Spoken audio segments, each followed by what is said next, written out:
I inherited something I should never have possessed from my grandfather when he passed away last October. My name is Rebecca Thompson, and I'm from Portland, Maine. I'd always known he owned some remote property deep in the Appalachian mountains of West Virginia, but I'd never once visited it. My grandfather wasn't the kind of man to dwell on his past or our family's history.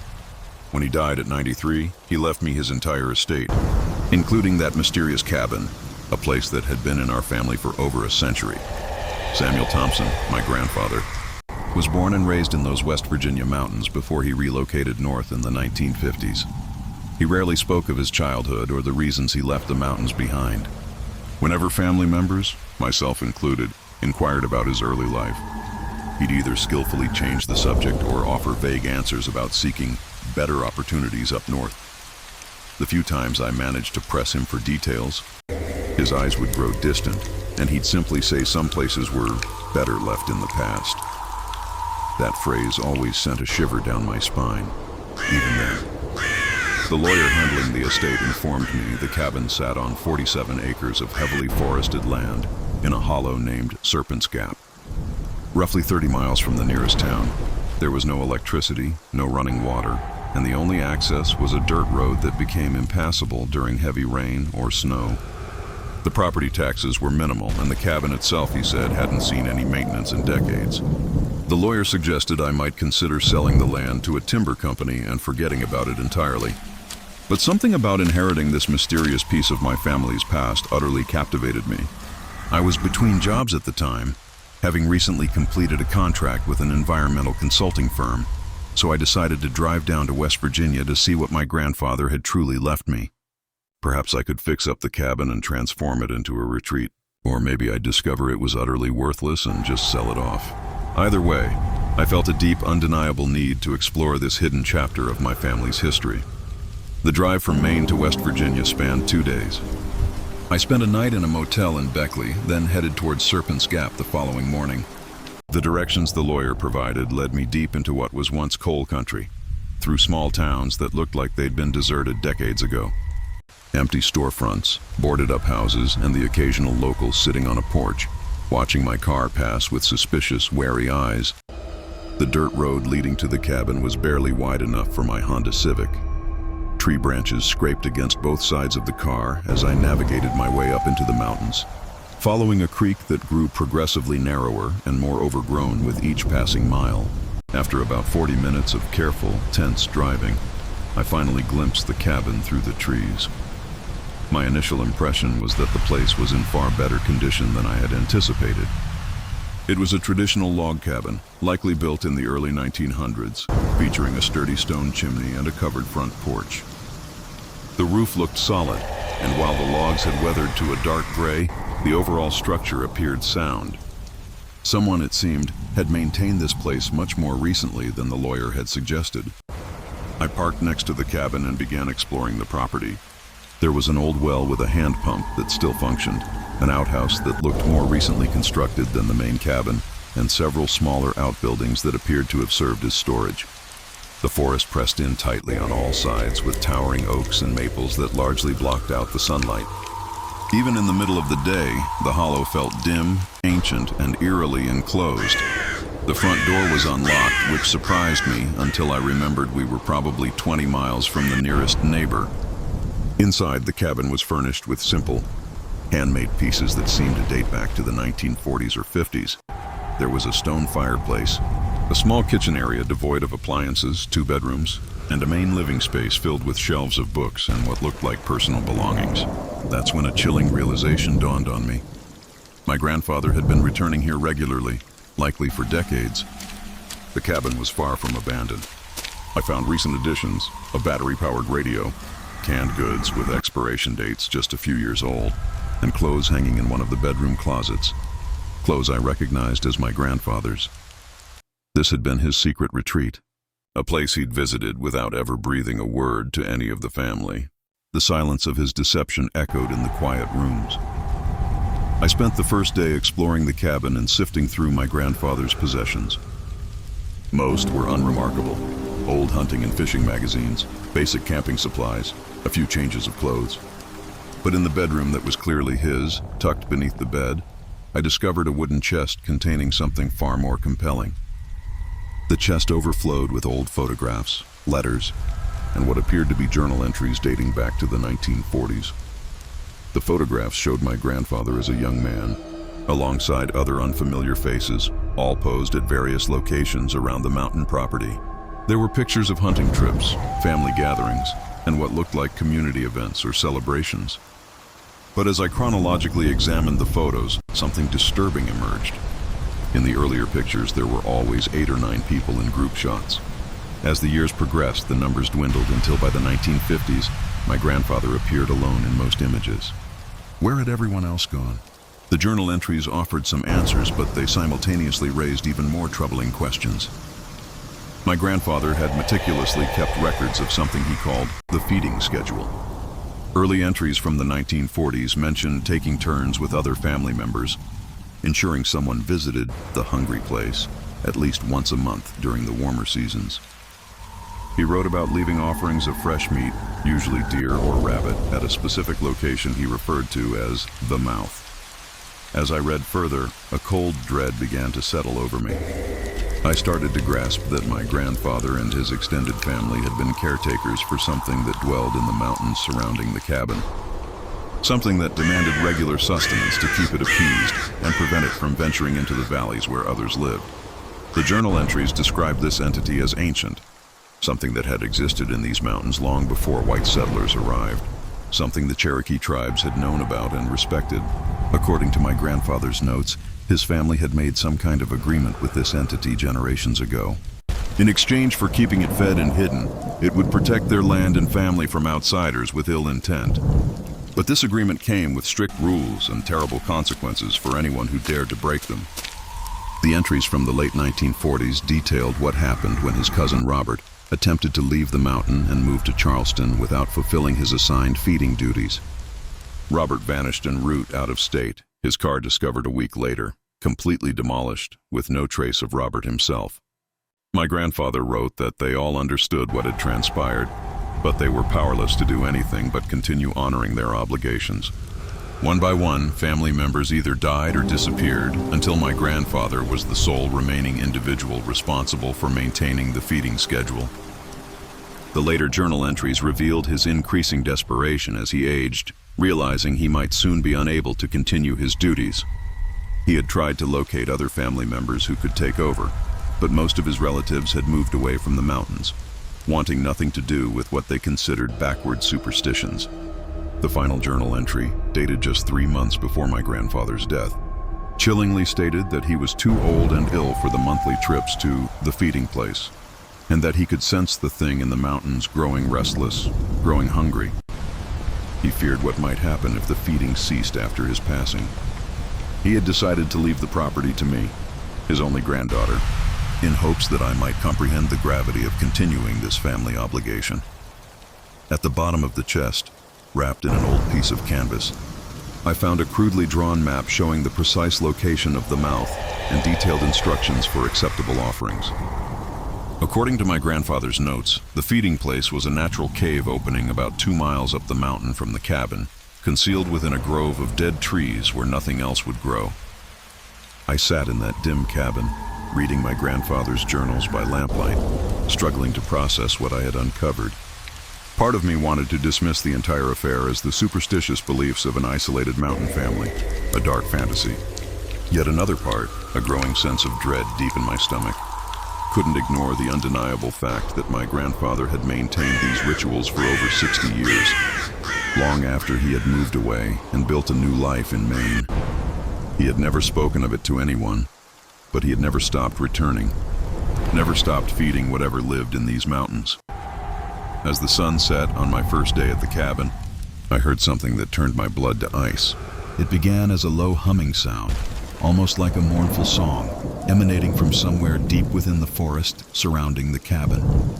The sound wasn't quite human, but it possessed an intelligence, a deliberate rhythmic pattern that hinted at communication rather than mere animal noise.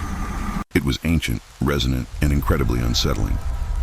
I frantically consulted my grandfather's journal and found an entry describing precisely what I was hearing. He called it the calling song and wrote that it signified the thing in the mountains knew someone new had arrived at the cabin. It was curious about me, testing to see if I understood my responsibilities, or if I was merely another ignorant outsider who would need to be dealt with. The humming persisted for about an hour, circling the cabin at a distance, never approaching close enough for me to glimpse its source. Eventually it faded away, leaving me alone with the journal and the chilling, growing realization that I had inherited far more than just a cabin and 47 acres of mountain property. I had inherited a family curse, a generations-old obligation, and something ravenously hungry was waiting in the darkness to see what I would do about it. The air in the cabin grew thick with unseen presence, and every creak of the old logs, every rustle outside, made my heart leap into my throat. Sleep felt like an impossibility. I was trapped, not just by the remoteness of the location, but by the crushing weight of this newfound, terrifying legacy. My grandfather's cryptic words about better left in the past now screamed their true, horrific meaning. He hadn't just left. He had escaped, only to return again and again, tethered by fear and duty. Now, that tether was around my neck, and the mountain was calling. It was only 3 summers ago, but it feels like a lifetime. I was 28, brimming with pride after earning my master's in environmental science from the University of Colorado. To celebrate, I decided on a solo hiking trip along the legendary Appalachian Trail. My name is Marcus Rodriguez, and I call Denver home.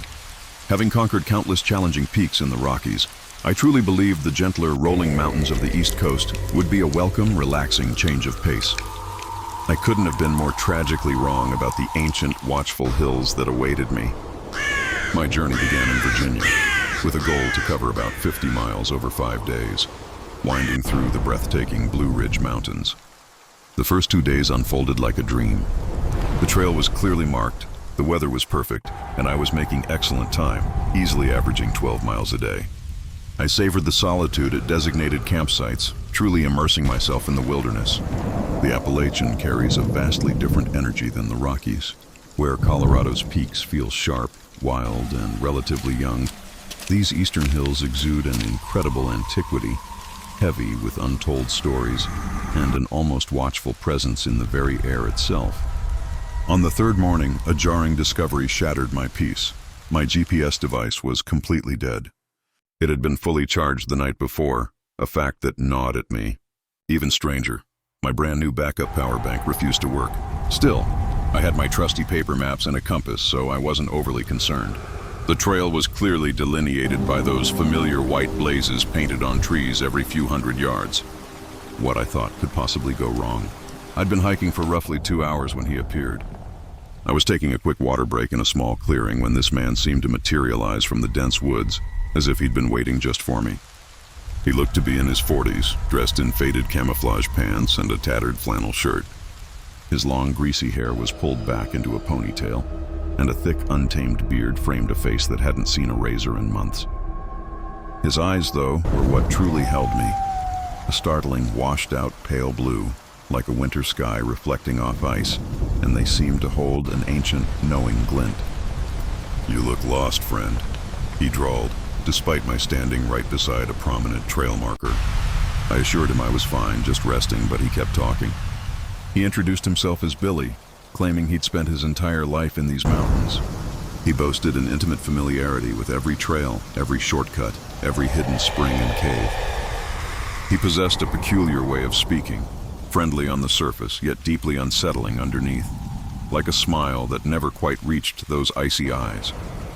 Billy then pitched a much better route than the main trail, one that would supposedly shave off about 8 miles and lead me through the most pristine, untouched parts of the mountains. He insisted most hikers never truly saw the real Appalachian wilderness because they clung to the tourist paths. He offered to show me hidden waterfalls, ancient Native American sites, places where the mountain spirit still thrived. Every fiber of my being screamed at me to refuse. This man had materialized out of nowhere, miles from civilization, knowing I was alone. He was offering to lead me off a marked trail into a labyrinth where no one would ever find me if things went wrong. Yet, there was an almost magnetic sincerity in his enthusiasm, a deep love for these mountains that resonated with my own adventurous spirit. I'd always prided myself on being open to new experiences, on seeking the real wilderness. Looking back, I think what ultimately swayed me was the sheer intimacy of his knowledge. He could describe specific landmarks, name distant peaks I could see, and even warned me about a section of the main trail washed out by recent storms. When I cross-referenced his details with my map, everything he said checked out. He clearly was a local, intimately familiar with these mountains. So, against my better judgment, I agreed to follow his shortcut. The first hour of hiking with Billy was surprisingly pleasant. He led me off the main path onto what looked like an old logging road, now largely reclaimed by the forest. The trail, though faint, was still discernible, winding through dense stands of oak and maple. Billy proved to be an engaging guide, pointing out edible plants, identifying deer and bear tracks, and sharing fascinating stories about the area's history. He spoke of the old mountain families who'd inhabited these hollows for generations, their unique ways, and their inherent distrust of outsiders. He recounted chilling tales of the coal mines that had scarred these hills decades ago, mentioning how some abandoned shafts were so deep you could drop a stone and never hear it hit bottom. He casually added that people still vanished in these mountains every year, mostly city folks, who underestimated how easy it was to get completely turned around once off the marked trails. The irony of his words would soon become horrifyingly clear. As we ventured deeper into the wilderness, unsettling details began to surface. We'd been hiking for over 2 hours, yet we hadn't seen any of the landmarks Billy had promised. No waterfalls, no ancient sites, just an endless, homogeneous forest. When I questioned him, Billy claimed we were taking a longer route than planned due to recent landslides. Then I realized we weren't following any trail at all anymore. Billy was simply leading me through the dense woods, weaving between trees, scaling and descending ridges with no apparent destination. When I halted and asked to pinpoint our location on my map, Billy chuckled, asserting that maps were useless in this part of the mountains, the terrain changing too drastically with every storm. It was then I noticed we weren't alone. Initially, I dismissed it as paranoia, mere fleeting glimpses of movement in my peripheral vision, the faint snap of branches somewhere behind us. But as the afternoon wore on, a chilling certainty settled in. At least 2 other individuals were shadowing us through the woods, keeping just out of sight but matching our pace precisely. I confronted Billy, and his entire demeanor shifted. The mask of folksy charm completely dissolved, replaced by a cold, calculating intensity in those pale eyes. He explained his boys were merely ensuring we didn't run into any trouble, that these mountains could be dangerous for someone unfamiliar with them. When I pressed him on what kind of trouble, he offered a chilling, mirthless smile, saying, "There are all sorts of predators in these woods, and some of them walk on 2 legs." I immediately demanded we return to the main trail. He laughed, a short, sharp sound that sent shivers down my spine, asking if I even knew which direction that was. I looked around and he was right. We had trekked for hours through thick forest, the sun obscured by the dense canopy. My sense of direction was completely gone. Billy told me not to worry, that he and his boys would take good care of me. They had a nice camp not far ahead with hot food and cold beer. I could rest up, and in the morning they'd help me find my way back to civilization. The way he uttered "help me find my way back" sent a jolt of ice through my veins. I knew I was in grave danger. I was utterly alone in thousands of acres of wilderness with a man who had deliberately lured me away from any marked paths. And at least 2 others were stealthily tracking us. My GPS was dead, my phone had no signal, and I had no idea which way led to safety. I told Billy I needed to use the restroom and ducked behind a large oak tree. The moment I was out of his sight, I bolted. I had no plan beyond putting as much distance as possible between myself and whatever horrors Billy and his companions had in store for me. Running through dense forest is nothing like navigating trails. Every step is uncertain, fraught with unseen obstacles. Branches whipped my face, roots tripped my feet, and I couldn't see more than a few yards ahead. Behind me, I heard shouts and the unmistakable sound of multiple people crashing through the underbrush. Billy's voice echoed, calling my name, telling me I was being foolish, that I'd get lost and perish in these woods without his help. His words, meant to paralyze me with fear, only fueled my desperate sprint. I ran for what felt like hours, though it was probably only 20 or 30 minutes. My lungs burned like fire, my legs were screaming, and every inch of my exposed skin was torn and bleeding from thorns and branches. Finally, I collapsed behind a fallen log, gasping for breath, my heart hammering against my ribs. That's when I heard the whistling. It wasn't a tune. It was a series of sharp, almost bird-like calls, echoing from at least 3 different directions around me. Billy and his friends were communicating, coordinating their hunt, using the very wilderness that was my refuge as their tracking ground. They knew these woods far better than I did, and they were hunting me like an animal. I forced myself to keep moving, instinctively heading uphill, remembering from my map that the main trail often followed ridge lines. If I could gain enough elevation, I might spot a landmark to orient myself, a glimmer of hope. As I climbed, the whistling grew fainter, yet I could still hear it, a chilling reminder of their relentless pursuit, echoing through the valleys below. These men weren't giving up. They would keep searching until they found me, and when they did, I had no doubt their intentions were far from benevolent. Just as the sun began to dip below the horizon, painting the sky in fiery hues, I reached the summit of a ridge and witnessed the most beautiful sight of my life. A white blaze painted on a tree about 50 yards away. I had found the Appalachian trail. I stumbled toward that trail marker as if it were salvation itself, my knees buckling with relief. Once back on the marked path, I started running again, heading south, recalling a road crossing approximately 5 miles in that direction. I ran until complete darkness enveloped me, using my headlamp to follow the white blazes from tree to tree, each one a silent promise of safety. I reached the road crossing around midnight and flagged down the first car I saw. The driver, a local sheriff's deputy, took one look at my torn clothes, bleeding face, and wild eyes, and immediately asked what had happened. I recounted the entire terrifying ordeal, and his expression grew grimmer with each detail. He informed me with a weary sigh that I wasn't the first hiker to report being lured off the trail by helpful locals in that particular area. There had been 3 missing persons cases in the past 2 years, all solo hikers who had vanished in that very section of the Blue Ridge Mountains. The deputy speculated there was a group of men living off the grid in those woods, targeting vulnerable hikers. But the terrain was so rugged, the forest so vast, they had never been able to track them down. I never learned what Billy and his friends had planned for me, and frankly, I don't want to know. What I do know is that I came terrifyingly close to becoming another missing person statistic in the Appalachian Mountains. I haven't hiked alone since that day, and I never will again. The mountains are breathtakingly beautiful, but they conceal dangers that extend far beyond wild animals or simply getting lost. Sometimes the most perilous predators are the ones who offer to help you find your way. The psychological scars from that experience run far deeper than any physical wounds I sustained. Every rustle in the leaves, every distant bird call, every shadow in the periphery can still send a jolt of anxiety through me. My once unwavering trust in the wilderness, in the inherent goodness of people encountered on remote trails, was shattered that day. I used to believe that nature stripped away societal facades, revealing a raw honesty in interactions. Billy and his boys taught me that evil can exist just as purely in the heart of a forest as it can in a city alley. It's a stark reminder that the off-the-beaten-path adventure I craved often comes with unforeseen and sinister risks, pushing the boundaries of survival in ways no one ever anticipates. The mountains hold beauty, yes, but also secrets, and some of those secrets are utterly terrifying. Let me be absolutely clear. I was young, naive, and foolishly chasing adventure 5 years ago when this all unfolded. My name is Tyler Kowalski, then a 21-year-old junior at Northwestern University in Chicago.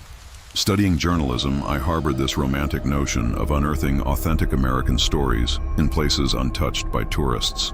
That spring break, instead of joining my fraternity brothers in Cancun, I opted for a road trip through rural Appalachia, intent on writing articles about the genuine mountain culture that supposedly still thrived in these remote hollows. I'd read about the moonshine tradition, a practice said to persist deep within the backwoods of eastern Kentucky and West Virginia, despite its illegality for nearly a century. I wanted to find the real deal, not the sanitized gift shop version, but authentic white lightning crafted by families who'd been distilling corn liquor since before Prohibition. I figured if I could gain access to that world and portray it authentically, it would make a killer piece for the campus newspaper, perhaps even catching the eye of some major publications. My first week was spent driving through tiny mountain towns, chatting up locals in diners and gas stations, trying to get a lead on traditional moonshiners. Most people either feigned ignorance or gave me vague directions to legal, utterly boring tourist distilleries. But in a town called Colton, West Virginia, I finally caught a real break. I was eating breakfast at a truck stop diner when I overheard two men at the next table discussing someone named Old Pete, who was having trouble with his latest batch. They mentioned something about the copper being off and needing to start over before the revenuers got wind of it. When they left, I followed them outside, introducing myself as a college student researching Appalachian culture, expressing my interest in traditional mountain crafts and customs. The older of the two men, who introduced himself as Dale, eyed me shrewdly. His face was weathered, a testament to a lifetime spent outdoors, his hands calloused, his clothes smelling faintly of tobacco and motor oil. After a few minutes of pointed questions about my exact intentions, he seemed to reach a decision about me. Dale told me that if I was genuinely serious about understanding mountain culture, I needed to witness how things were still done the old way, by people who had never abandoned their grandfather's methods. He spoke of a man named Pete Hartley, who ran a traditional operation deep in Bent Creek Hollow, about 30 miles further into the mountains. Dale warned me that Pete was deeply suspicious of outsiders and disliked unannounced strangers. But if Dale vouched for me, Pete might be willing to show me around and answer some questions. I agreed instantly, probably with too much eagerness, as Dale gave me a long, serious look. He stressed that I needed to understand that Pete's activities were still illegal, traditional or not. He made it chillingly clear, if I planned to write anything that could draw law enforcement attention to Pete's operation, Dale would personally ensure I regretted it. His tone wasn't an outright threat, but it left no doubt that these mountain people protected their own and would not tolerate betrayal from outsiders. Dale instructed me to meet him the next morning at a gas station on the outskirts of Colton, and he would drive me up to Pete's place. He advised bringing cash if I wanted to buy any samples and to be prepared to keep my mouth shut about anything I saw that wasn't directly related to the moonshine making process. The next morning, I met Dale at the gas station as arranged. He was driving a beat-up pickup truck that looked held together by duct tape and prayer, yet its engine purred smoothly. We ventured deeper into the mountains than I'd ever been, following increasingly narrow, rugged roads that snaked through dense forest, past the occasional abandoned coal mine. After about 45 minutes, Dale turned onto what I initially mistook for a hiking trail, but it proved to be a dirt track barely wide enough for the truck. We bounced and lurched our way up a steep mountainside, tree branches scraping loudly against both sides of the vehicle. Dale explained that Pete's operation was tucked far back in the woods, miles from any main roads, where the smoke from his still would be invisible to anyone who might report it to the authorities. When we finally reached Pete's compound, I was struck by the elaborate setup. Several buildings were scattered around a natural clearing, including what looked like a traditional log cabin, a large shed that was clearly the distillery, and various smaller outbuildings for storage and equipment. The entire operation was perfectly concealed beneath the forest canopy, completely invisible from above, and accessible only by the treacherous road we'd just navigated. Pete Hartley himself was precisely what I'd imagined a traditional moonshiner to be, probably in his 60s, with a long gray beard and suspicious eyes that seemed to scrutinize every detail of my appearance and demeanor. He wore faded overalls and a flannel shirt that had seen better decades, carrying himself with the quiet confidence of a man utterly at home in his domain. Dale introduced me as the college boy he'd mentioned, and Pete nodded with minimal enthusiasm. He agreed to show me around his operation and answer some questions, but he made it clear I was there as Dale's guest, and I shouldn't expect special treatment just because I was writing a school paper. From a historical and cultural perspective, the moonshine operation was fascinating. Pete employed methods and equipment passed down through his family for 4 generations. The still itself was a true work of art, all copper pipes and meticulously calibrated components, built by Pete himself using knowledge his grandfather had imparted. He meticulously explained the entire process, from selecting the right corn and ensuring proper fermentation, to precisely managing the temperature and timing of the distillation. Pete was clearly passionate about his craft, taking immense pride in producing what he claimed was some of the finest white lightning in the entire region. He let me sample several different batches, explaining the subtle flavor distinctions resulting from variations in ingredients and technique. The moonshine was incredibly potent, far stronger than anything I'd ever tasted, and I felt it burn all the way down to my stomach. As the afternoon wore on, more people started arriving at Pete's compound. They came in pickup trucks and ATVs using the same rough road Dale and I had navigated. Pete introduced them as customers and friends, locals who'd been buying his moonshine for years. They were friendly enough, but I had the distinct impression they were all watching me carefully, assessing whether I could be trusted with their secrets. That's when I made my first mistake. I had brought a small digital camera to take pictures for my article and asked Pete if I could photograph some of the equipment, perhaps even get a shot of him working at the still. Pete immediately refused, but I pressed him, explaining that the pictures would genuinely help readers understand the traditional craft and culture I was writing about. Several of the other men exchanged uneasy glances, and the atmosphere in the clearing abruptly grew far more tense. Dale pulled me aside, quietly explaining that I had just asked Pete to create evidence that could be used to prosecute him and shut down an operation that had been in his family for nearly a century. He strongly suggested I put the camera away and never mention it again. I apologized profusely, assuring everyone I understood their concerns about photography. The tension seemed to dissipate somewhat, and we resumed discussing the history and traditions of moonshine production in the region. But I could tell my request for pictures had damaged the trust Dale had painstakingly established on my behalf. As the sun began to set, more people continued to arrive at the compound.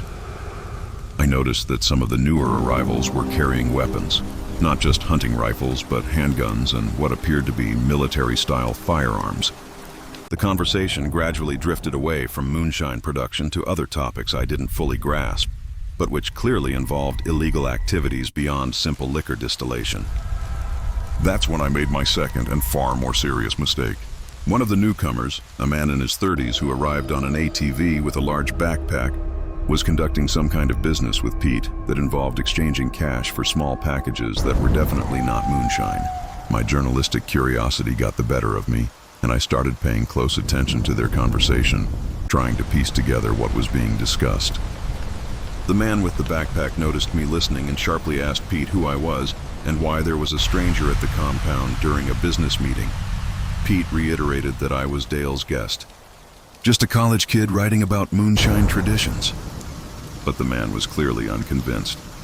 He pointed out that I had already tried to take pictures, and now I was obviously eavesdropping on private conversations completely unrelated to moonshine. Several armed men began to circle around me, and I suddenly realized I was in grave trouble. These weren't just friendly mountain moonshiners showcasing their traditional craft to an interested student. This was a sophisticated criminal organization using Pete's remote compound as a meeting place and distribution hub for activities that extended far beyond illicit liquor production. The man with the backpack directly demanded to know what I had seen and heard since arriving at the compound. I tried to play dumb, claiming I was only interested in learning about moonshine and hadn't paid attention to anything else, but he wasn't buying it, nor were the other men now surrounding me. Dale attempted to vouch for me, saying I was just a naive college kid who hadn't understood what he'd stumbled into, but the damage was done. The man with the backpack stated that bringing an outsider to the compound during a business meeting constituted a serious security breach, and there needed to be consequences to ensure it never happened again. That's when they produced the rope and the metal chair, and I realized I was about to become an object lesson in what happens to people who see too much in these mountains. Pete looked genuinely regretful about what was to transpire, but he made no move to intervene. Dale merely shook his head, reminding me he had warned me to keep my mouth shut about anything that wasn't directly related to moonshine. The next few hours were the most terrifying of my entire life, but miraculously I survived, and I never wrote that article about traditional moonshine culture in the Appalachian Mountains. Some stories, it turns out, are simply not worth telling. The details of my release remain hazy, a blur of fear and a chilling understanding that my life was spared only as a favor to Dale, and perhaps because the man with the backpack had decided I wasn't worth the trouble of making disappear completely. I don't remember the drive back to Colton, only the overwhelming relief when I finally saw streetlights, and the absolute certainty that I would never again actively seek out authentic American stories in places where they are guarded with such brutal intensity. My romantic notions of journalism shattered, replaced by a profound respect for the unspoken rules of these remote communities and a lingering terror of what I had glimpsed. I changed my major the following semester, the lure of truth-telling now shadowed by the memory of a rope and a metal chair. Even now, years later, the smell of wood smoke or the distant rumble of an old pickup truck can send a shiver down my spine, a stark reminder that some secrets are best left buried in the mountains. I lost 3 whole days of my life in those mountains, and I can only recall fragmented, haunting pieces of what transpired during that time. My name is Amanda Foster, and I'm from Phoenix, Arizona. What I'm about to share with you happened 2 years ago during what was supposed to be a straightforward weekend camping trip in the Great Smoky Mountains of Tennessee. I'm a software engineer, a logical person who places unwavering faith in facts and evidence. But what occurred to me in those mountains utterly defies every rational explanation I can conceive. At the time, I was navigating a difficult divorce, and my therapist had suggested I pursue some solo activities to help rebuild my sense of independence and confidence. I'd always found solace in hiking and camping, but I hadn't done much of it since my marriage began its painful collapse. So I decided to take a long weekend, driving from Phoenix to Tennessee to immerse myself in the wilderness, exploring areas I'd never seen before. I arrived at the Great Smoky Mountains National Park on a Thursday afternoon in late September. The fall foliage was just beginning its vibrant transformation, and the weather was absolutely perfect for hiking and camping. I had reserved a backcountry campsite for 3 nights, planning to spend Friday, Saturday, and Sunday exploring some of the more remote trails before making the long drive back to Arizona on Monday.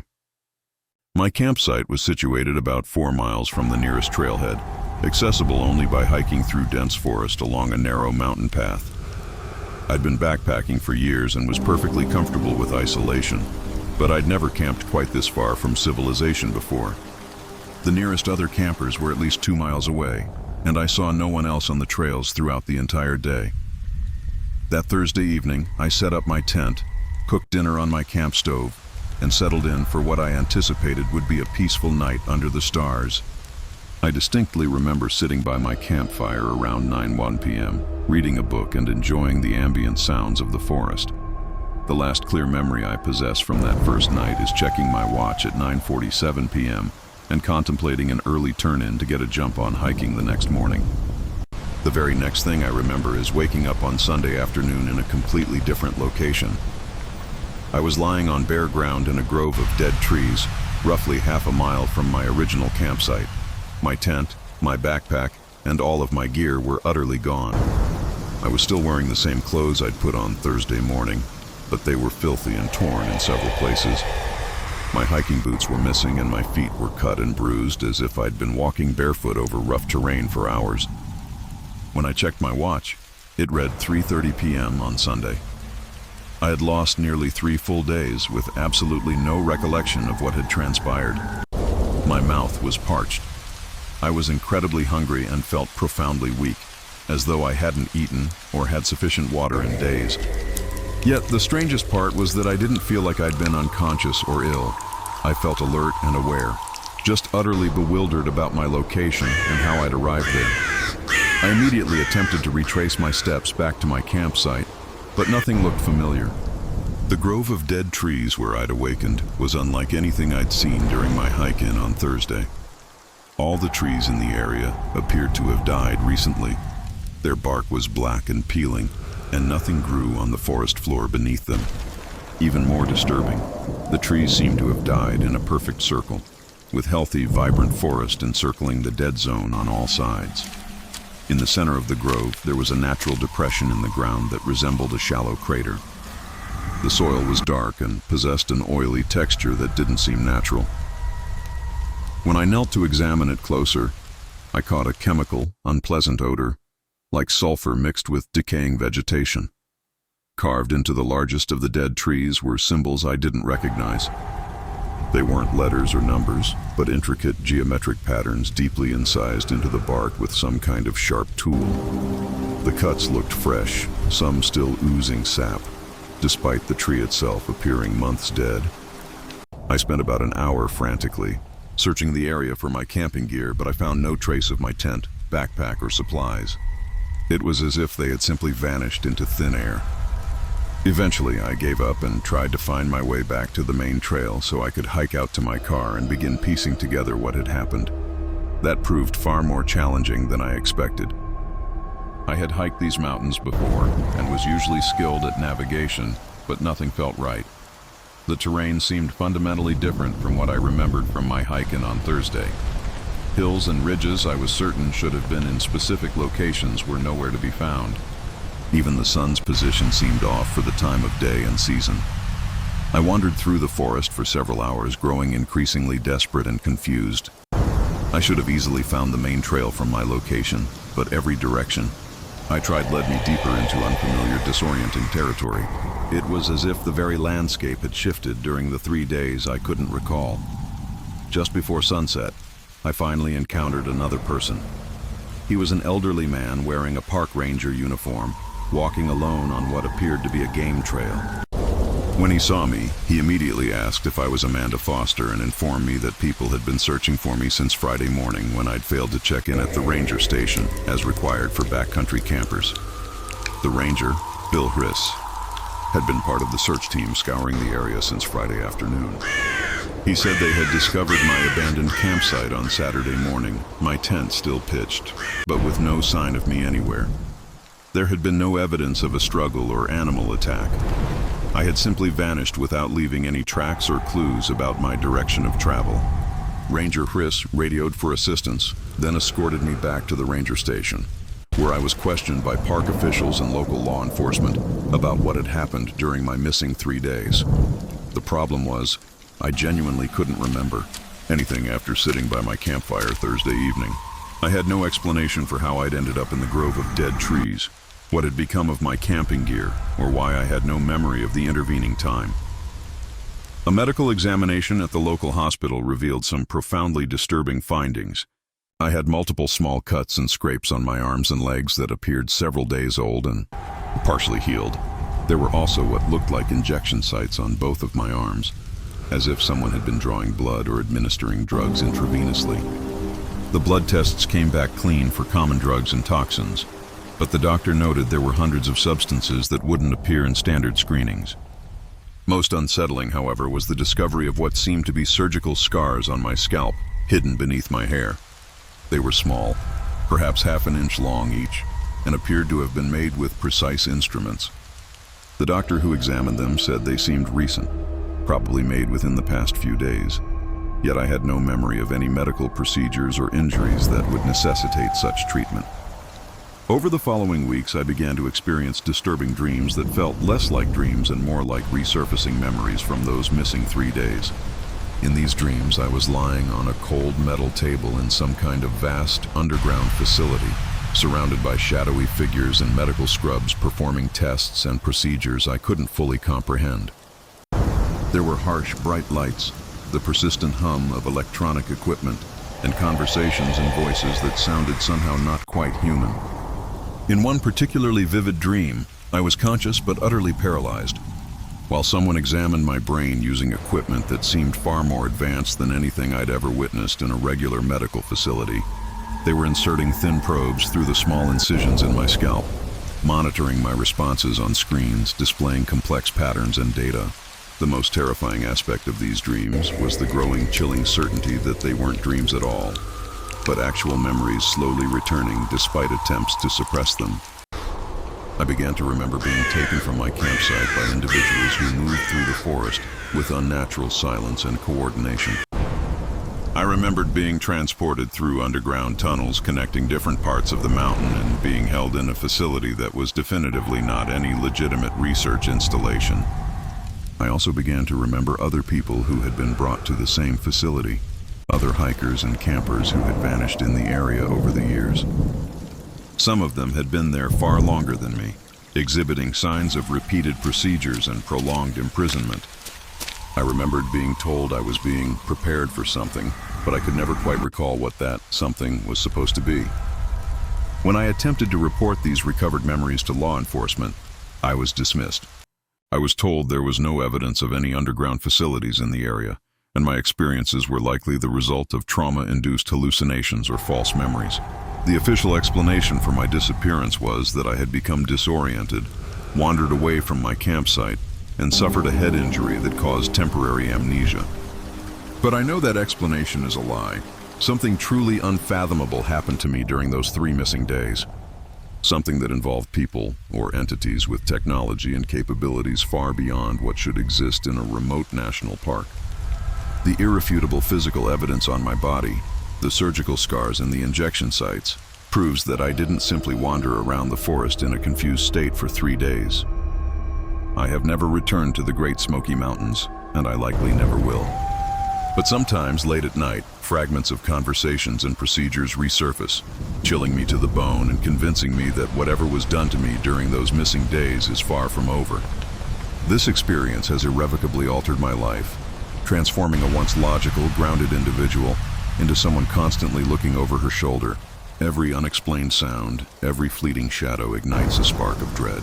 I find myself compulsively researching disappearances in national parks, looking for patterns, for other victims.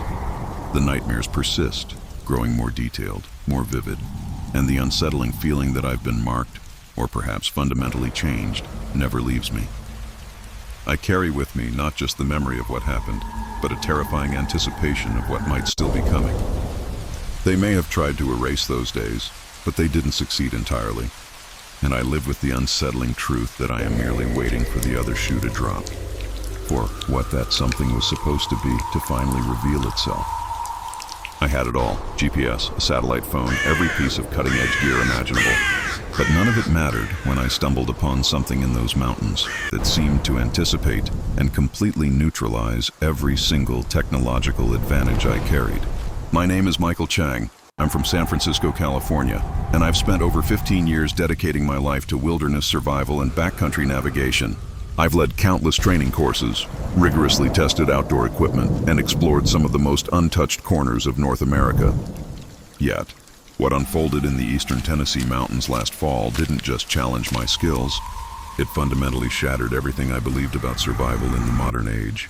I was there under contract for a major outdoor equipment manufacturer, tasked with putting their newest line of high-tech survival gear through the most extreme wilderness conditions.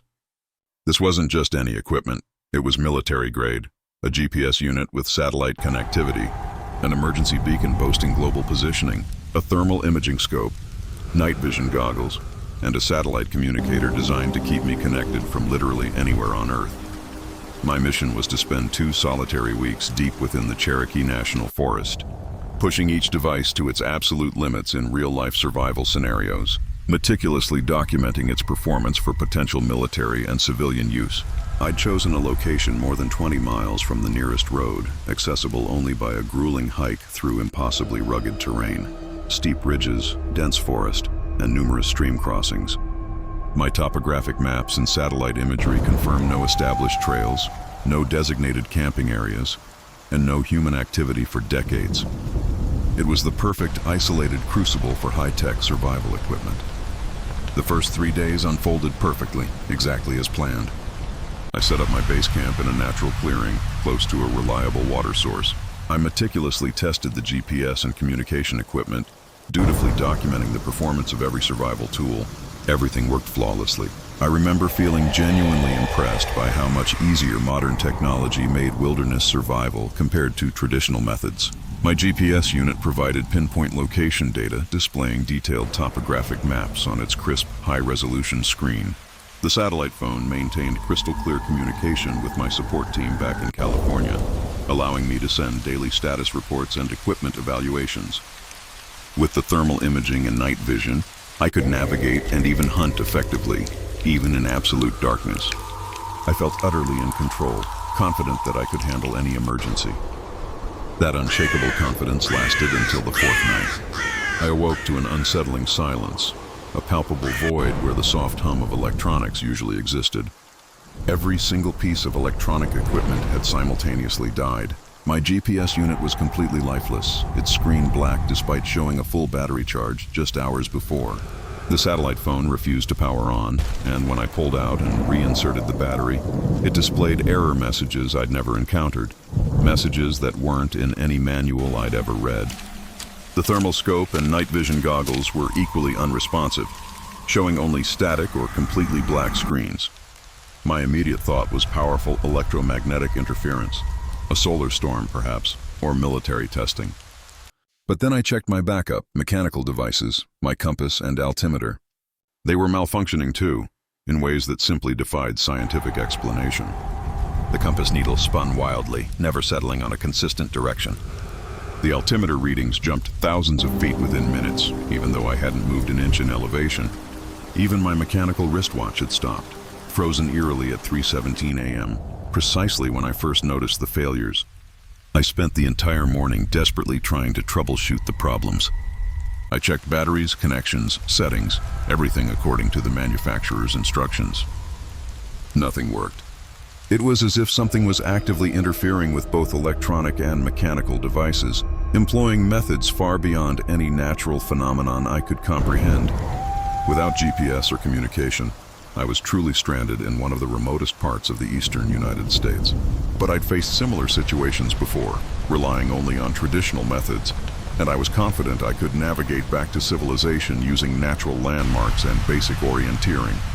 That confidence evaporated when I realized the landscape itself seemed to be subtly shifting around me.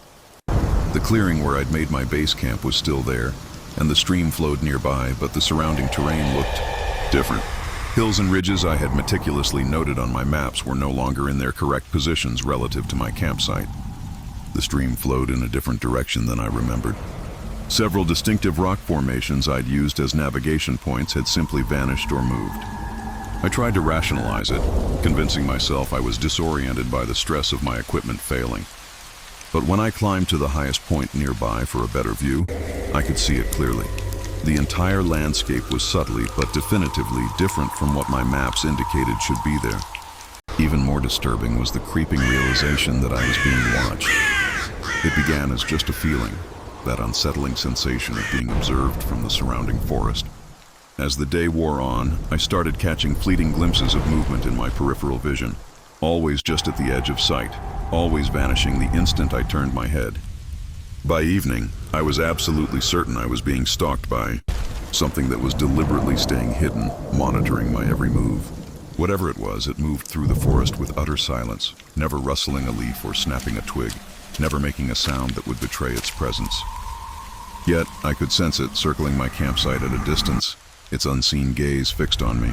That night, gripped by an unsettling dread, I decided to use my night vision goggles one last time, hoping to finally identify my stalker. But when I powered them on, instead of the familiar green-tinted view of the forest, I saw something that utterly defied explanation. The landscape still appeared normal through the device, but there were additional elements, completely invisible to the naked eye. I could see what looked like structures, intricate geometric patterns and artificial constructions that seemed to occupy the same space as trees and rocks, yet were somehow separate from the natural environment.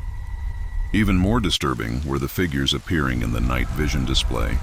There were at least a dozen humanoid shapes moving through the forest around my campsite, but they were not quite human. They were too tall, too thin, and they moved in ways that suggested their joints and limbs didn't function according to any normal anatomy. When I quickly removed the goggles and looked with my naked eyes, I saw only the normal forest. But when I put them back on, the strange structures and figures were still there, apparently existing in some spectrum of reality, only visible through the modified electronics of the night vision system. It hit me then. My high-tech equipment hadn't simply malfunctioned due to electromagnetic interference or a random failure. Something had deliberately modified the devices to show me things that existed alongside our normal physical world, but were usually beyond human perception. The entities stalking me weren't just observing. They were manipulating my equipment, demonstrating their technological capabilities, communicating that they were far more advanced than anything human science had ever conceived. Over the next few days, the manipulation of my equipment grew more sophisticated, more clearly intentional. My GPS unit began displaying locations that didn't exist on any earthly map, showing coordinates that placed me on other continents or even other planets. The satellite phone received calls from numbers with far too many digits, transmitting voices speaking in languages that sounded utterly non-human. Most unsettling was when the thermal imaging scope began to show the heat signatures of these entities. They appeared not as the familiar human or animal heat patterns I was accustomed to, but as complex, constantly shifting geometric patterns, suggesting these beings existed in dimensions or states of matter that human technology could only partially detect. I tried to leave the area multiple times, but each attempt only resulted in me becoming more hopelessly lost and disoriented. The terrain continued to shift around me, familiar landmarks appearing and disappearing with no discernible pattern. My compass and GPS gave contradictory information, sometimes indicating I was moving in circles, sometimes suggesting directions that simply didn't exist on any topographic map. After a week trapped in this impossible landscape, I finally encountered one of the entities directly. It approached my campsite just before dawn, moving with that fluid, silent grace I'd observed through the night vision. Up close, it was undeniably not human, though it maintained a roughly humanoid shape. It stood over 7 feet tall, with proportions that were subtly wrong in ways that made it deeply uncomfortable to look at directly. The entity didn't speak, but it communicated with me somehow. A profound, nonverbal understanding. It conveyed that I was being tested, evaluated to determine humanity's readiness for contact with technologies and forms of existence far beyond our current understanding. My modern survival equipment, it indicated, had been repurposed as interfaces for this testing, allowing them to observe how I would react to phenomena that challenged my most fundamental assumptions about reality and technology. The entity then indicated I was free to leave, but that my equipment would continue to function differently, occasionally providing glimpses of this larger reality that existed alongside our normal human world. When I finally found my way back to civilization 2 weeks later, exhausted and profoundly changed, I discovered that my satellite phone had been transmitting my location accurately the entire time, according to my support team in California. From their perspective, I had simply been camping in the predetermined location and had maintained regular contact throughout my stay. But my equipment still sometimes shows me things that should not exist. And I now understand that human technology is far more primitive than we truly realize. The glitch in reality, the echoes of those 2 weeks in the Tennessee mountains haven't faded. They've become an indelible part of who I am. Every rustle of leaves, every shadow, carries a hint of something more. Something unseen just beyond the veil of our perception. My meticulously organized world, built on logic, science, and empirical evidence, was fractured, revealing a profound and terrifying truth. We are not alone, and our understanding of reality is woefully incomplete. The beings I encountered didn't just break my gear. They broke my paradigms. They didn't just watch me.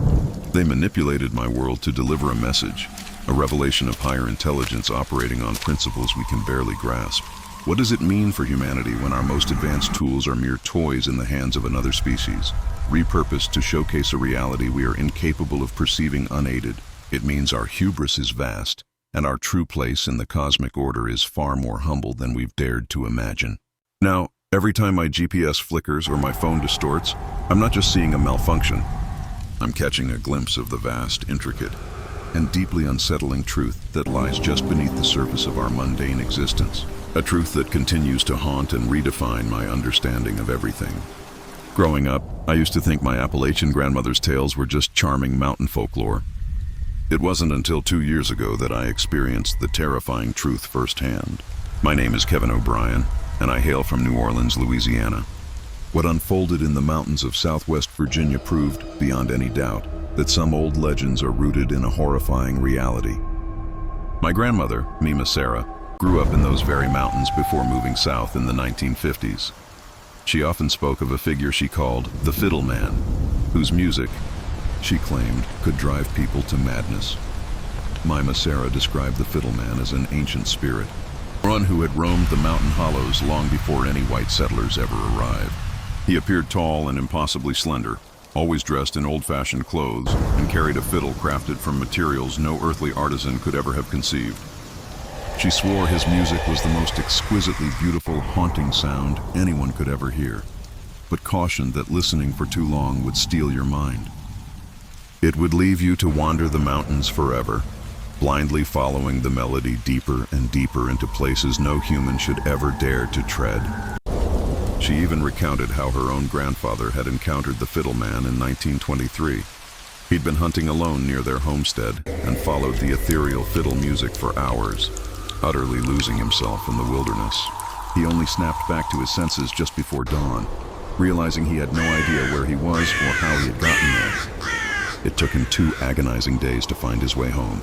And for the rest of his life, he would sometimes pause whatever he was doing, tilting his head as if listening to distant music no one else could perceive. I'd always dismissed these stories as nothing more than colorful family anecdotes, the sort of folklore that thrives in isolated mountain communities where people crave entertainment during long winter nights. But then Mima Sarah passed away last year. She bequeathed me her old family homestead in the Virginia mountains, along with a chilling letter. It warned me never to stay there alone after dark, especially when the mountain laurel was in bloom. As a music producer specializing in traditional American folk music, the prospect of owning property in the heart of Appalachian musical culture was incredibly appealing. I decided to spend a long weekend at the homestead, partly to assess its condition and partly to see if I could record some authentic mountain music in the very region my family had called home for generations. The homestead itself was tucked away in a narrow hollow known as Devil's Backbone, about 15 miles from the nearest paved road. The original log cabin, built in the 1880s, had been expanded over the decades, but it had sat vacant for nearly 20 years and was in desperate need of significant repairs. There was no electricity or running water, but a good well and a perfectly functional stone fireplace offered some primitive comfort. I arrived on a Friday afternoon in late May, just as Mima Sarah had warned. The mountain laurel was in full spectacular bloom, painting the surrounding forest with breathtaking displays of white and pink flowers. I spent the day cleaning up the cabin and setting up my recording equipment, planning to dedicate the evening to capturing the natural sounds of the mountains and perhaps interviewing some local residents about their traditional music and folklore. As the sun began to dip below the ridgeline, I built a roaring fire in the stone fireplace and settled in with my digital recording devices. I was eager to capture the ambient sounds of the mountain evening. Owls, nightbirds, perhaps some of the musical insects common in Appalachian forests during late spring. What I recorded instead was something I still cannot fully explain. It began around 10 West p.m. as a faint, distant melody, seemingly emanating from somewhere deeper in the hollow. Initially, I thought it might be a neighbor playing music on their porch, but the nearest house was over 2 miles away, and the sound was undeniably coming from the uninhabited forest that enveloped my grandmother's property. The melody was played on what sounded like a fiddle, but it possessed qualities I'd never heard from any traditional instrument.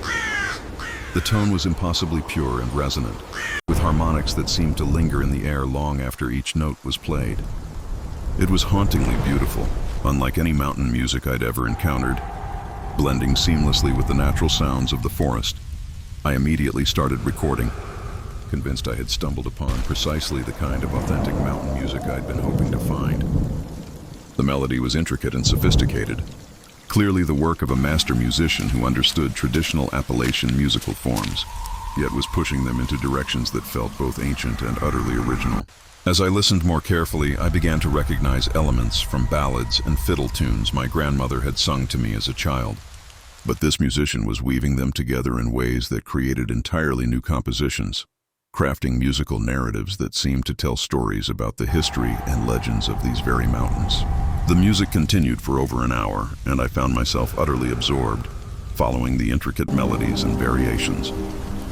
I forgot about everything else, simply sitting by the fire, listening and recording, feeling as though I was experiencing something magical and unprecedented in my career as a music producer. That's when I realized the music was drawing closer. What had begun as distant melodies from deep within the forest was now unmistakably being played much nearer to the cabin. I could hear footsteps on the wooden porch, the slow, deliberate pace of someone walking back and forth while continuing to play. The fiddle music was now so clear and immediate it seemed to be coming from right outside the front door. I grabbed a flashlight and stepped onto the porch, expecting to greet a local musician who had heard my recording equipment and decided to share some traditional mountain music with a visitor. But there was no one there. The porch was empty, and I saw no sign of anyone in the clearing around the cabin.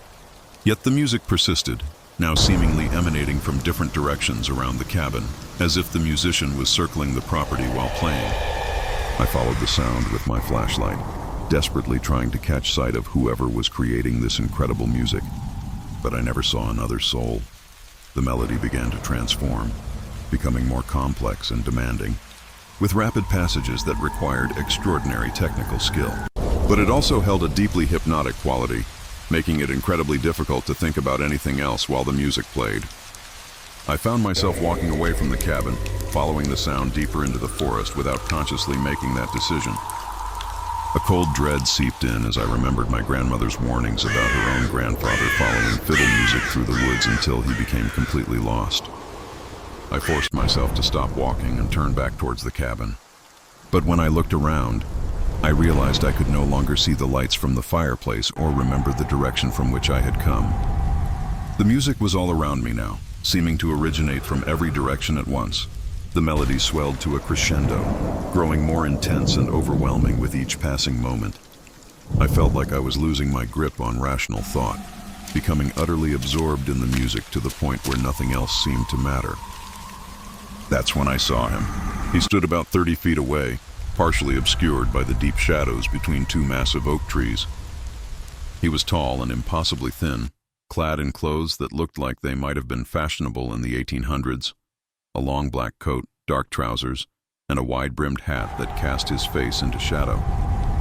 In his hands was a fiddle that seemed to glow with its own inner light, even in the encroaching darkness of the forest. I couldn't clearly discern his face, but I knew he was looking directly at me as he played. The music flowed from his fiddle, but it sounded as if it were amplified by the entire forest, resonating through the trees and rocks, creating harmonics no normal instrument could produce. As I stared at him, transfixed by the impossible beauty of the music, he began to walk deeper into the forest, never ceasing his playing, never taking his eyes off me. I felt an overwhelming compulsion to follow him, to hear more of this incredible music and discover where it would lead. I took several steps towards him before I forcibly recalled my grandmother's warnings and the recording equipment I had left running back at the cabin. With immense, agonizing effort, I managed to tear myself away from the fiddle man and sprint back towards the homestead, using my flashlight to navigate through the dense forest while the music echoed behind me, growing fainter but never completely fading away. I found the cabin and immediately gathered my recording equipment, resolved to leave the mountains that very night, despite the darkness and the treacherous roads. As I packed my gear, I listened to some of what I had recorded earlier in the evening, and I was utterly shocked by what I heard. The digital recording contained over an hour of the most beautiful fiddle music I had ever encountered. But there was something else in the audio that I hadn't noticed while it was happening. Beneath the melody, barely audible, were human voices, dozens of them, singing along with the fiddle music in harmonies that sounded like they were coming from very far away. I recognized some of the voices, including what sounded exactly like my grandmother singing lullabies she had taught me as a child. But my grandmother had been dead for over a year, and the recording had been made that very evening. I drove out of the mountains that night and have never returned to my family's homestead. I still possess the recordings, but I've never been able to bring myself to listen to them again, nor to share them with anyone else. Some music is simply too perilous to be heard, and some family legends are founded upon truths that are far better left buried in the past. The chilling encounter with the fiddle man shattered my comfortable, rational world.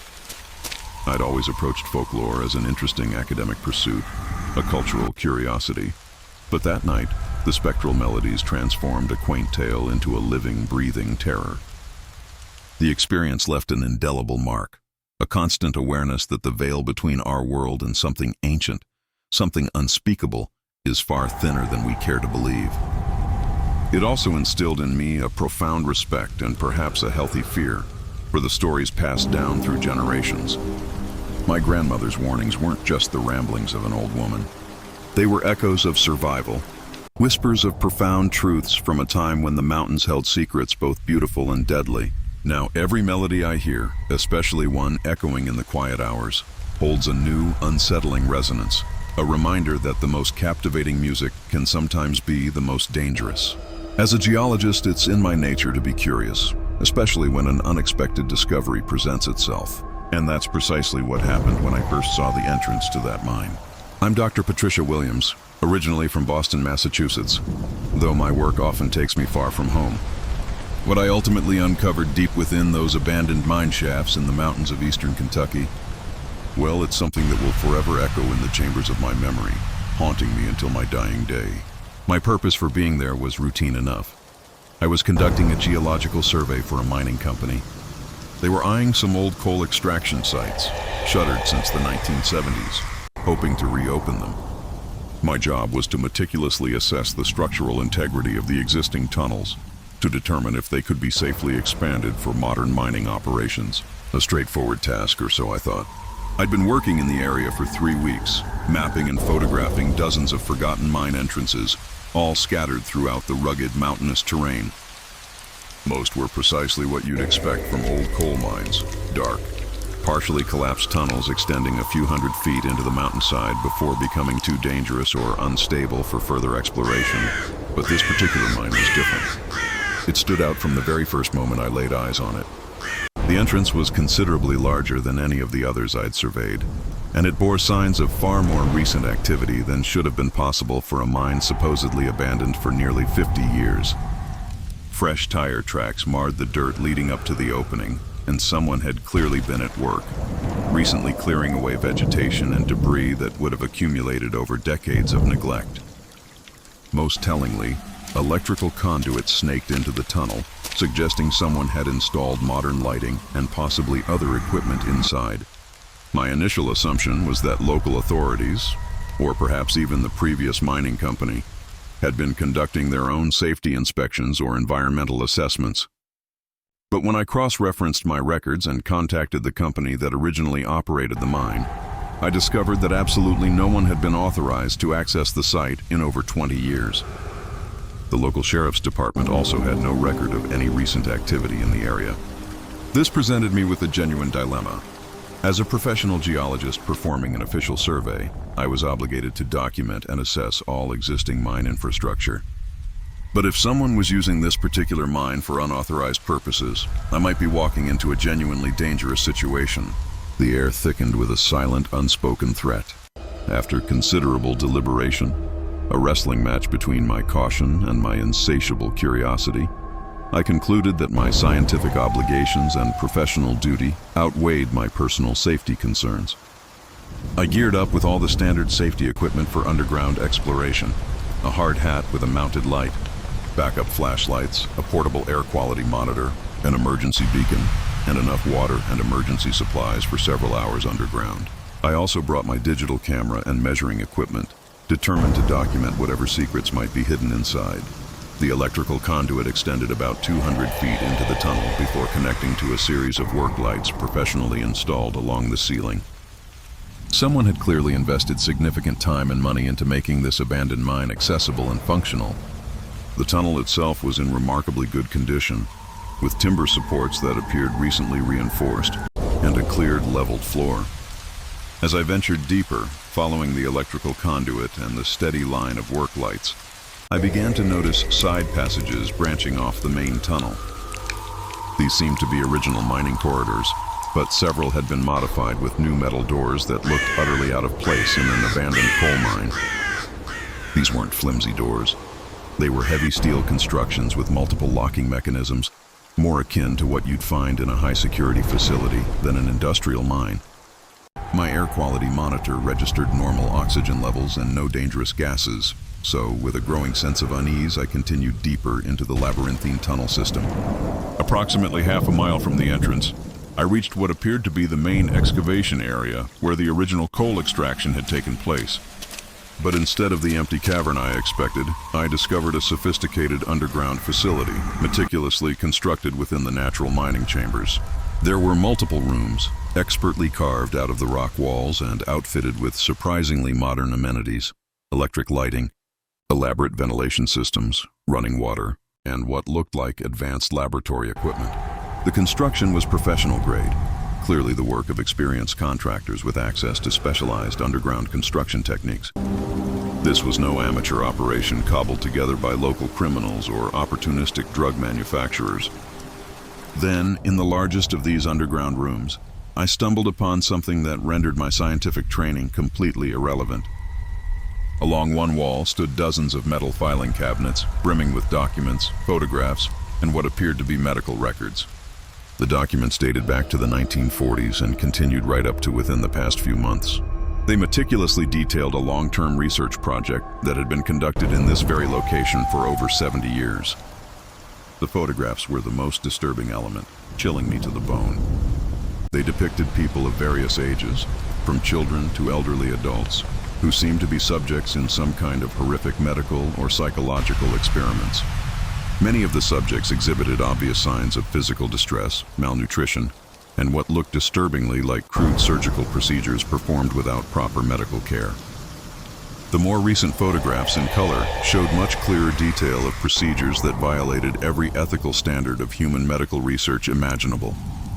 According to the documents, the research project had been initiated in the 1940s as part of a government program to study the effects of isolation, sensory deprivation, and various experimental drugs on human subjects.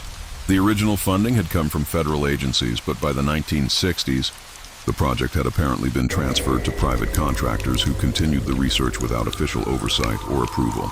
The subjects appeared to be individuals who, heartbreakingly, would not be missed by the outside world. Homeless individuals, runaway teenagers, and people with mental illness who had been institutionalized. Many files indicated subjects had been told they were participating in legitimate medical studies or job training programs.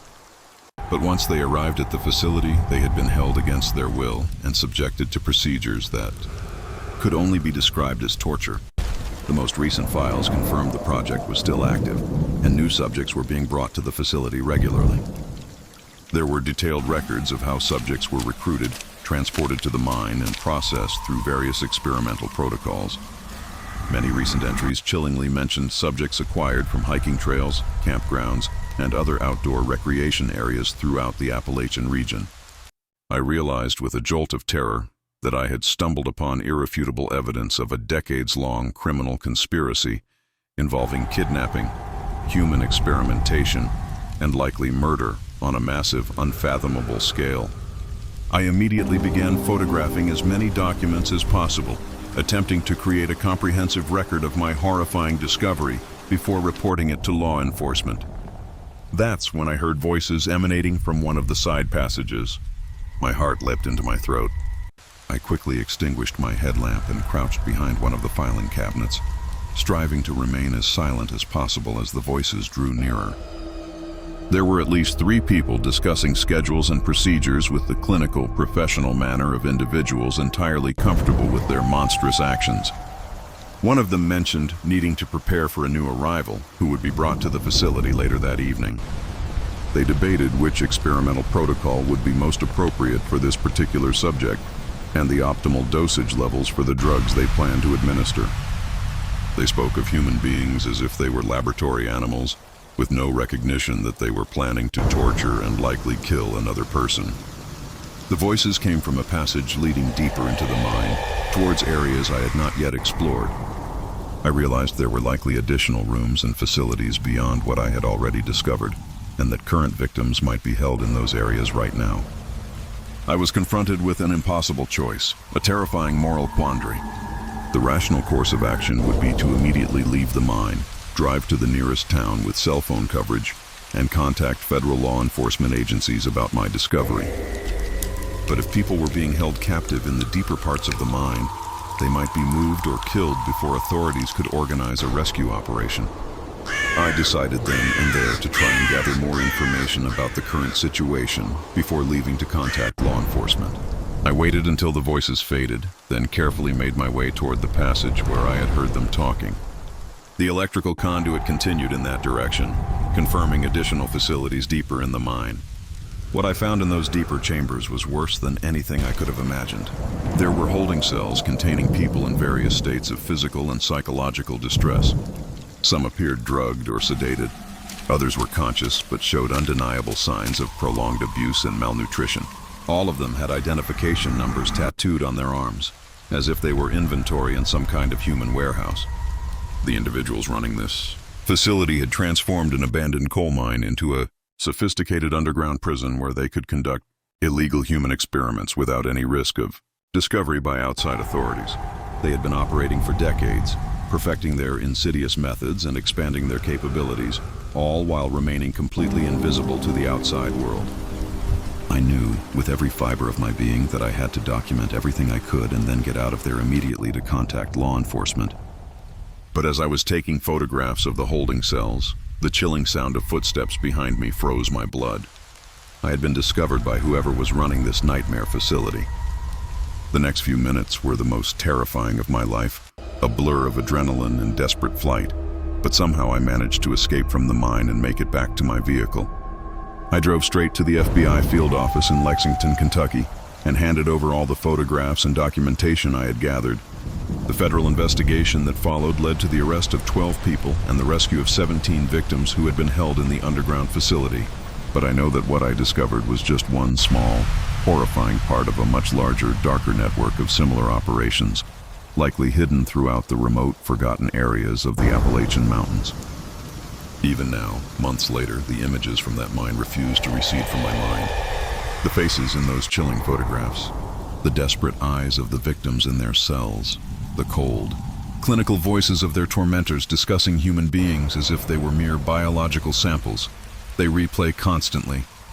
My geological career, once a source of intellectual fascination and adventure, now carries an inescapable shadow. Every tunnel, every subterranean space, holds a new, darker potential. The rescue of those 17 souls was a victory, yes, a profound relief. But the chilling certainty that this facility was merely a thread in a much larger, insidious tapestry woven across the hidden corners of the Appalachian wilderness that haunts me most of all. How many others are out there? How many more abandoned mines, forgotten corners, serve as clandestine prisons for those society deems unmissable? It's a question that keeps me awake at night, fueling a new kind of geological survey. One driven not by curiosity, but by a desperate hope to expose the darkness that still lurks beneath the surface.